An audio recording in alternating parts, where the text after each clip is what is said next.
اللہ تمہاری اولاد کے بارے میں تم کو ارشاد فرماتا ہے کہ ایک لڑکے کا حصہ 2 لڑکیوں کے حصے کے برابر ہے،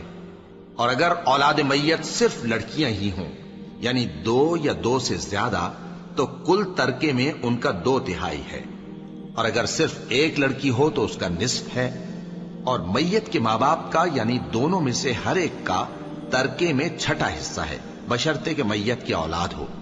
اور اگر اولاد نہ ہو اور صرف ماں باپ ہی اس کے وارث ہوں تو 1/3 ماں کا حصہ ہے، اور اگر میت کے بھائی بھی ہوں تو ماں کا 6واں حصہ ہوگا۔ اور یہ تقسیم ترکہ میت کی وصیت کی تعمیل کے بعد جو اس نے کی ہو یا قرض کے ادا ہونے کے بعد جو اس کے ذمے ہو عمل میں آئے گی۔ تم کو معلوم نہیں کہ تمہارے باپ دادوں اور بیٹوں اور پوتوں میں سے فائدے کے لحاظ سے کون تم سے زیادہ قریب ہے۔ یہ حصے اللہ کے مقرر کیے ہوئے ہیں اور اللہ سب کچھ